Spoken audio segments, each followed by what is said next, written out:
আজকে অনেক দিন পরে জেঠুর বাড়িতে যাচ্ছি। ভীষণই মজা করি আমরা, অনেক দিন যাওয়া হয় না। কি যে বলবে এই ভয়ে ভয়েই ঢুকছি ভেতরে। ঢুকেই দেখো সবার সাথে দেখা হয়ে গেল। এর আগে বিজয়ের প্রণামও করেছি সবাইকে।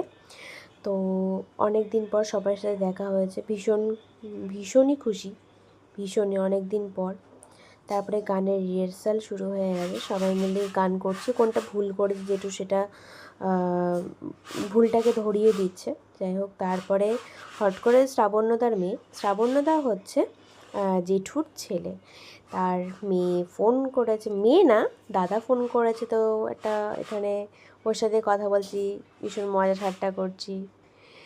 ভীষণই কিউট, ও এতটাই মিষ্টি কি বলবো, খুব মানে। আর আমরাও মানে ও জেঠিমার মজা দেখে আমরা সবাই মিলে হাসছিলাম। তারপরে হট করে এই যে একটা মানে আমরা যেখানেই থাকি না কেন সেখানে মজা করবো না এরকমটা হয়ই না। সব সময় মজা হতেই থাকে, মজা হতেই থাকে। এ দেখো আমার আমাকে নিয়ে কী বেশিটা ধরেছে যে আমার দোষ, ফার্স্ট শ্রেয়াকেও ধরতে পারলো না আমার দোষ, সেটা নিয়ে একটা মজা। তারপরে জেঠু আমাকে বললো যে হচ্ছে আমি তোর পাশে আছি।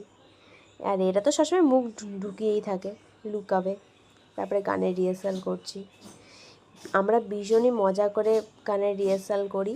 এতটাই মজা করি মানে সত্যি আমাদের গ্রুপটা খুবই ভালো। অনেকেই আসেনি, অনেকেরই কাজ থাকে, তাও ভীষণই মজা করতে করতে আমরা গান করি, মানে সারাদিনের ক্লান্তিটা দূর। তারপরে যাই হোক, প্রণাম করার পর এই যে হাতে পেয়ে গেছি নিমকি। উফ, কে কে এবছরে নিমকি খেয়েছো আমাকে বলো।